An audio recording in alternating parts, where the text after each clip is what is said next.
Welcome to the second part of this tutorial on energy storage elements, and this video we will be treating inductors. In the last video we treated capacitors, and in this video we'll be treating inductors as an energy storage element. So basically, when inductor was discovered, they showed that the voltage was proportional to the time rate of change of the current producing magnetic field. Right, capacitors basically produces electric field. It is used to store electric charge, but inductors are usually used in the magnetic field. Right, they are usually used in the magnetic field. Right, so they showed that the voltage was proportional to the time rate of change of the current producing the magnetic field. Right, and of course the voltage, right, is directly proportional to the time rate of change. When we say rate of change, that's d dt, time rate of change of the current producing the magnetic field. So if we convert this proportionality sign, the constant of proportionality was discovered to be inductance. V is equal to L di dt, and we should also note that V is a function of t and I is a function of time. Right, so the circuit symbol for inductor is this. This is circuit symbol for inductor. So the current through it, let's call it IL. The voltage on the inductor, let's call it VL, and the inductance called L. Another thing we should know is that the unit of inductance is Henry, which is named after the person that discovered it, which is called Joseph Henry. Right, so basically he discovered inductance, that is the constant of proportionality between the rate of change of current and voltage. He did it with Michael Faraday in the 19th century. So the inductor, whose inductance is defined by this equation, right, is a mathematical model. That is, it's just an ideal element which is used to approximate the behavior of a real device. A physical inductor may be constructed by winding a length of wire into a coil. This serves effectively to increase the current that is causing the magnetic field, and also to increase the number of neighboring circuits into which Faraday's voltage may be induced. The result of the twofold effect is that the inductance of a coil is approximately proportional to the square of the number of complete turns made by the conductor out of which it is formed. For example, an inductor or coil that has the form of a long helix, this form is usually called an helix, right? For example, an inductor or coil that has the form of a long helix of very small pitch is found to have an inductance of mu n squared ampere per second. Why is this? Because we said that the inductance of a coil is approximately proportional to the square of the number of complete turns made by the conductor out of which it is formed. So these are called turns. Right, so the inductance is usually approximately proportional to the square of the number of turns. So that is, the inductance is proportional to the number of turns. N signifies the number of turns, so it's usually proportional to the number of turns made by the conductor out of which it is formed. Therefore, the full expression of the inductor is L is equals to mu n squared ampere per second. Right, mu n squared ampere per second. What is mu? Mu is called the permeability of a magnetic substance, and for a free space it's usually called the permeability of free space, and the value is mu naught, right, is equals to 4 pi times 10 raised to power minus 7 Henry per meter. So this is permeability of free space. Remember that for capacitors we use permittivity. For capacitors it is epsilon A over D, where epsilon is the permittivity, and A is the area of the parallel plates, and D is the distance between the two parallel plates. So n squared, that's turn squared, A is current, and S is time. Right, so that is very, very straightforward. So using this equation, right, so let's relate it to graphs like we did for capacitors. So this is the question used to explain the behavior of an inductor and the relationship between current and voltage in an inductor. So given the waveform of the current in a 3 ampere inductor as shown above, determine the inductor voltage. Determine the inductor voltage. So which means that we need to determine the inductor voltage from this graph and we'll sketch it. So just like we did in capacitor video, we have to divide it into sectors, right? That is, when it is less than -1, what is it? When it is in between -1 and 0, 0 and 2, and 2 and 3, then greater than 3. So when t is less than -1 second, right, the current is 0. So we have V is equals to L di dt. So if I is 0, what does that mean? It means that V is also 0. So that's the first case. So from the graph here, we can get the equation of this line. So when t is in between -1 and 0, so what do we have? V is equals to L di dt. So what is di dt? Di dt is the gradient of that line, right? Because this is a straight line, it has a gradient, right? So the gradient is what? 3 is the inductance. The gradient is change in I over change in t. That's 1 minus 0 over what? 0 minus -1. So what would that give us? That will give us -3. -3 volts. That's straightforward, right? That's very, very straightforward. So the next one is between 0 and 2, and you can see that the current is constant. The current is 1, and when we have a constant current, what do we have? That is 0 less than t less than 2. When we have I is equals to 1 and V is equals to 3 d dt multiplied by 1, right? When you differentiate the constant, you get 0, which means that V is equals to 0 between 0 and 2. And the last case is decreasing, that is from 2 to 3, right? So this place is what? 2, 1, and this place is what? 3, 0. So if you get the gradient will be 1 minus 0 over 2 minus 3. 1 minus 0 over 2 minus 3. So if you do that, that is between 2 and 3, we have V is equals to 3 into bracket 1 minus 0 over 2 minus 3. That will give us -3. It is compulsory to note that this is not -3, this is +3. This is +3. 1 minus 0 is 1. 0 minus -1 is 1. 1 over 1 is 1. So, and of course, at the last case, that is when t is greater than 3, I is equals to 0, and therefore V will be equals to 0. So if you are to draw that, what would that be? We have a graph like this, right? We have -1 to 0, then we have to 2, then we have 2 to 3, right? Let's still put 1 here. So when t is less than -1, V is equals to 0. From -1 to 0, you can see that V is equals to +3 volts. So what does that mean? We'll move to +3 volts. 3, right? V of t voltage. So we'll move to +3 volts. It's a constant value. So from 0 to 2, it is 0. So which means I will come back to 0. Then from 2 to 3, it is -3 volts. So which means I will go to -3 volts. When it is greater than 3, voltage is 0. So this is our graph for the voltage of the inductor voltage. You can see it is very, very simple, just using the relationship V is equals to L di dt. So let us get an integral voltage current relationship for an inductor. So we said V is equals to L di dt, right? And we are able to draw several conclusions about the characteristics of an inductor from this relationship. We can find that we may consider an inductor to be a short circuit to direct current, right? In the last example, we discovered that when I is constant, right, V will be equals to 0.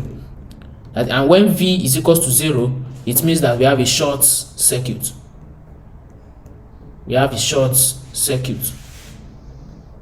So basically what we need is that an inductor behaves as a short circuit to direct current. And also, just like the capacitor, an inductor doesn't allow inductor current to change abruptly from one value to another. Just like I was explaining in the capacitor video, when current is passing through an inductor at a particular time, let's say t is equals to 5 seconds, it doesn't allow current to change abruptly. That is, the limit of the current as time tends to 5 is a particular number. Let's say the current at time equals to 5 is 36 amperes. So the limit as time tends to 5 for the current in an inductor will be 36. So if it is 4.999 seconds, it's still 36. If it is 4.98, it's still 36. It doesn't change abruptly. That's what it is saying, that the current doesn't change. The current of an inductor doesn't change abruptly from one value to another, because this will require an infinite voltage and power to be associated with the inductor. A simple defining equation for the inductance contains still more information. That is, if you rewrite that equation, we can say that di is equals to 1 over L V dt. So from here we can draw some reasonable conclusions. If you integrate both sides, right, so that is, we have integral with respect to di is equals to integral from t naught to t 1 over L V dt, right? That is, this one we are integrating with respect to v, right? So what does that give us? That will give us I from I of t naught to I of t equals to 1 over L integral from t naught to t v dt. So this gives I of t minus I of t naught, which is equals to 1 over L integral of t naught t v dt. So basically that gives us I of t is equals to 1 over L integral of t naught to t v dt plus I of t naught. So this I of t naught is usually a constant, and we can rename it as k. Let's quickly use an example to explain this equation. This is the example we use to explain the integral relationship between voltage and current of an inductor. The question says that the voltage across a 2 Henry inductor is known to be 6 cos 5t volts. Determine the resulting inductor current if I, when t is equals to minus pi over 2, is equals to 1 amperes. Right, so let's write our equation. I of t, right, is equals to what? 1 over L integral from t naught to t v dt plus I of t naught, right? L is equals to 2, so we can now say 1 over 2 integral from t naught to t 6 cos 5t dt plus I of t naught. So when we integrate 6 cos 5t dt, what do we have? We have 6 over 2, right? When we integrate that, we have sine 5t over 5 t naught to t plus I of t naught, I of t, right? So this is very simple. So I can bring this under here so that it becomes 6 over 10, which is 0.6. So if I do that, I will have I of t is equals to 0.6 into bracket sine 5t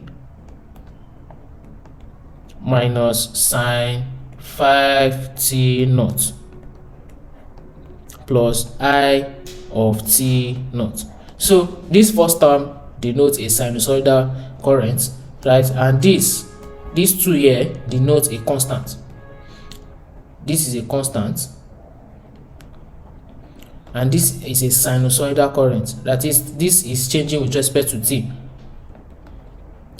right? So how do I know that this is constant even though this is sine? Because T naught is a constant.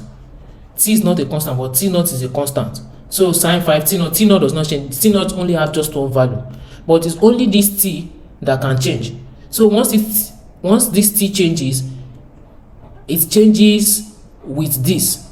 So anything that happens to this T will change the value of I.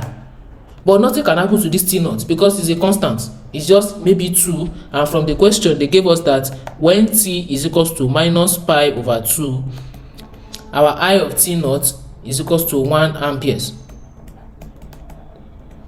So if we input that inside this equation, we have I of T is equals to 0.6 sine 5t, right, minus 0.6 sine 5 multiplied by minus pi over 2, that's minus 5 pi over 2, right, then plus I of T naught, which is plus 1. So sine minus 5 pi over 2 is what? That's sine minus pi over 2, right? So what does that mean? That means that we have 0.6 sine 5t. Remember that sine minus 5 pi over 2 is same thing as sine minus pi over 2. So you need to understand how to resolve angles. So the same thing as sine minus pi over 2 plus 1. And if so, sine minus pi over 2 is minus 1. So therefore our I of t will be equals to 0.6 sine 5t. This will become 0.6 and this is 1. So that's plus 1.6. So this is our answer. The answer, our resulting inductor current I of t is equals to 0.6 sine 5t plus 1.6. You can see that that is very simple. So now let's go straight to the energy storage property of an inductor. Basically, just like we did for capacitors, for energy to be stored, right, we have to integrate power with respect to time. So how do we get the power? The power of an inductor is V multiplied by I, and we have L di dt, right, for voltage multiplied by I. So what does that mean? We have Li di dt. So if you cross multiply, we have P dt is equals to Li di. So if you integrate that from T naught to T, integrate this from I of T naught to I of T. So what do we have? We have what? Li squared over 2, right, and the limit is I of T naught to I of T. And of course, the integral of P dt is the energy, which I will call as E of T minus E of T naught to be equals to Li squared over 2 minus Li naught squared over 2. So that is very simple. So let us assume that the initial current is 0. So what do we have? We will say that the E of T, if the initial current is 0, means that the energy at the initial time is also 0. Is equals to Li squared over 2. So for capacitors, it is CV squared over 2. For inductor, it is Li squared over 2. So note the difference. Very simple. So let us draw an example on that. This question says that we should find the maximum energy stored in the inductor that is shown here in the circuit, and we should calculate how much energy is dissipated in the resistor in the time during which the energy is being stored in and then recovered from the inductor. So how do you do that? Very simple. The energy stored in the inductor is 1 over 2 Li squared. So it means that we need to get I. So what is I? I is equals to the current flowing in the circuit. And what's the current flowing in the circuit? This is the I, and this is the current source. So which means that the current source flowing in the circuit is just this I. That's 12 sine pi over 6t. So we have 1 over 2. The inductor is what? 3 Henry multiplied by 12 sine pi over 6t squared. So if you multiply that, we should have 216 sine squared pi over 6t joules. That's very, very straightforward. So basically, this energy increases from 0 at t is equals to 0 to 216J at t is equals to 3. Why? Because at t is equals to 3, what do we have? We have sine pi over 2. And sine pi over 2 is what? Is 1. So it will just give us 216. Anything greater than 3, it will go lesser than 216. So that's the maximum energy we can have. When t is equals to 6, it will go to 0. Then when t is equals to 9, it will go to the lowest. So you know how a sine waveform is. So a sine waveform is at 0, it goes up, comes here, comes here. So which means that at t is equals to 3, this is what we have. At t is equals to 6, this is what we have. At t is equals to 9, we have the lowest, the minimum. At t is equals to 12, we have 0 again. So before we get another maximum is when t is equals to what? 15. Because this will be 12. And when t is equals to 15, we have a maximum. After reaching its peak value at t is equals to 3 seconds, the energy has completely left the inductor 3 seconds later. So let us see what price we have paid in this coil for the privilege of storing and removing 216 joules in these 6 seconds. The power dissipated in the resistor is easily found as P is equals to I squared R. So what is I? I is 12 sine pi over 6t squared, and our R is what? 0.1 ohms. So if we multiply that, we should have 14.4 sine squared pi over 6t, and of course in watts. So this is the power dissipated in the resistor, and of course the energy converted into heat in the resistor within the 6 seconds interval, it will be what? Energy is what? Integral of P dt from 0 to 6. Why? Because it is when t is equals to 6 that the energy will be lost totally, completely. And you can see from the waveform I drew here. So it stores energy to 216. This point is 216J. So anything greater than 3 will come back to 6. So when energy is lost at 6, that's all. It's not going down again. There's nothing like negative energy, except when you say that energy is leaving the body. But a resistor doesn't produce energy, and an inductor doesn't produce energy. So there's no way energy can be removed from its body, right? So from 0 to 6, which is equals to the integral from 0 to 6, 14.4 sine squared pi over 6t dt. So when we integrate that, the energy should be equals to what? When we integrate that, we should have the integral from 0 to 6. First, we have to turn this to cosine. That is, we know that 1 minus 2 sine squared t is equals to cos 2t, right? So which means that 1 minus 2 sine squared pi over 6 will be what? Equals to cos 2 multiplied by pi over 3, cos 2 pi over 6t, which is cos pi over 3. So if you use that, we have 14.4, and of course when you make sine pi over 6 squared t, when we make it the subject of the formula, we should have 1 over 2 1 minus cos pi over 3t dt. And when we integrate this and put the values inside, you can just use your calculator. We should have 43.2 joules.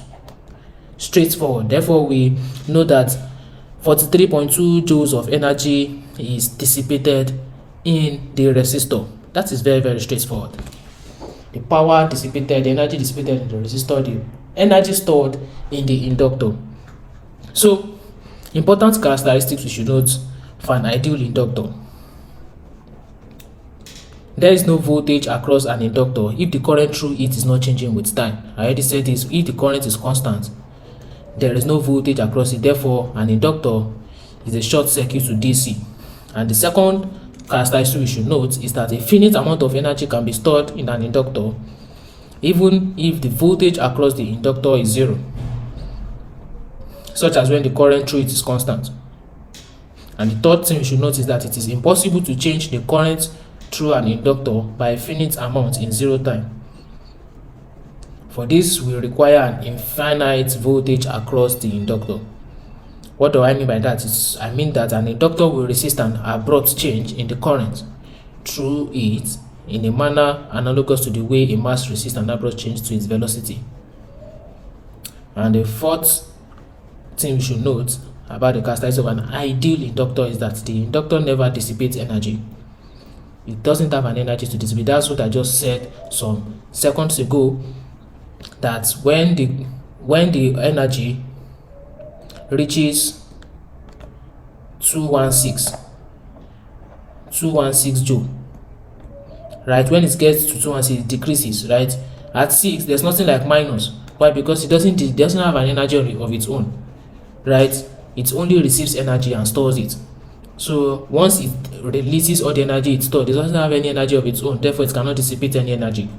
It only stores it. Although what I'm saying is only for a mathematical model of an inductor. It is not true for a physical inductor because we have series resistance in a physical inductor. This is very, very easy to understand, and I believe that you get one or two things from what I've explained so far. If you have any question on what I've done so far, please give a comment on this video and I'll make sure I reply you. Thank you very much for watching, and I'll see you in the next tutorial.